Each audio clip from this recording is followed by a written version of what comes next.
What's up guys, welcome back to the channel. If you're a fan of the Anaheim Ducks like myself, you're probably noticing something a little bit different this year. The Ducks are no longer just rebuilding, they are making a statement this year so far. Today we're going to be breaking down why exactly that is. It is due to key signings, coaching changes, young stars emerging, and a hot start that says that they mean business. So let's jump right in for you guys. First, let's talk about the Ducks' stability this year, which is something that the franchise hasn't been able to really lock down in the previous years. The Ducks, before the season started, locked up Mason McTavish for 6 years for around $42 million, signaling that they believe in him as a part of this future team. Back on the blue line, they extended Jackson LaCombe for 8 years for around $72 million, which is the richest contract in the franchise history. And it's a clear message, to me at least, that they see Jackson LaCombe as a cornerstone for this franchise. And to round it all out, they extended Lucas Dostal for 5 more years. I believe it was around $6 million per year,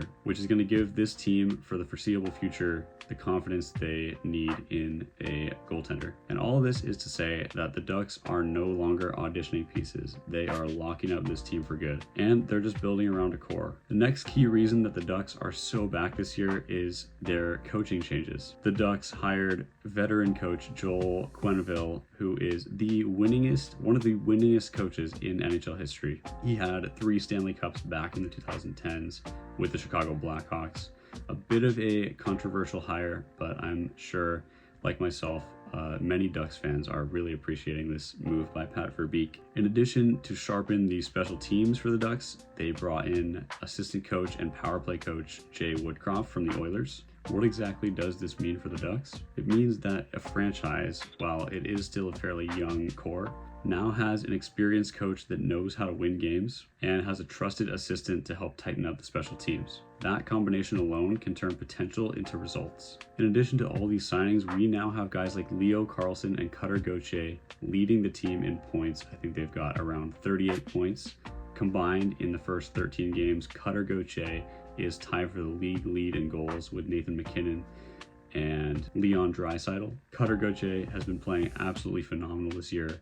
I personally have gone to 3 home games this season, one of them being a Cutter Gauthier first career hat trick. So he is absolutely popping off, scoring goals left and right. And that has been one of the weakest areas that the Ducks have had in the past couple of years, is their goal scoring. They've been near the bottom of the league. I think actually the last team in the entire league last year with goals for.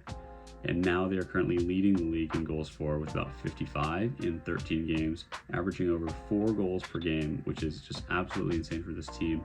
Never been seen before. This young core is awesome because it means the Ducks are no longer relying on their veteran presence to keep this team going. It is all being driven by the young guys, but it is still helpful to have that veteran presence, which was done so by the Ducks by bringing in Chris Kreider from the New York Rangers, and Mikael Granlund from the Dallas Stars. Granlund has been out for a couple games, but even without him, the Ducks have been able to keep up in this league and score goals. The Ducks have now won 5 straight games. They are currently undefeated in the month of November. This kind of sustained stretch is more than just a fluke, in my opinion. The offense is absolutely singing. The young guys are truly stepping up, and the goaltender is just helping them win games. When you've got guys like Gauthier and Carlsson putting up points, and you've also got in my opinion, top 5 goalie in the league in Lucas Dostal playing out of his mind, you know you're set up for success. So why does all this matter? For years, even since before they made the playoffs last in 2018, even in the 2017 season, the Ducks were in full rebuild mode, losing veterans like Getzlaf and Corey Perry, but now they're crossing over into that contender territory, even just through the first 15 or so games of this season. Having a coach like Coach Q is just signaling to all the fans that we expect this team to win now. All this young talent is maturing at the right time. You've got Carlsson, Gauthier, McTavish, and LaCombe, and they're surrounded by stability, whereas before they were not surrounded with the correct veteran presence and a coach that didn't really know all that much and wasn't really driven to win games like Coach Q is. Will the Ducks win the Cup this year? Probably not, but they're certainly looking to be in the conversation if they keep this up. Playoff spot, or maybe even more. If you're a fan of the Anaheim Ducks, please get excited. Anaheim is not just playing for next year, they're playing for now. That's all I have for you guys today. If you guys like this breakdown of the Anaheim Ducks and you want to see a breakdown of your favorite team, hit that like button and the subscribe button and comment your favorite team, and maybe I'll do a breakdown of their performance this season so far.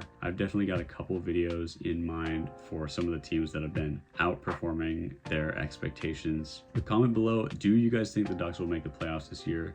Do you think they can possibly make a push?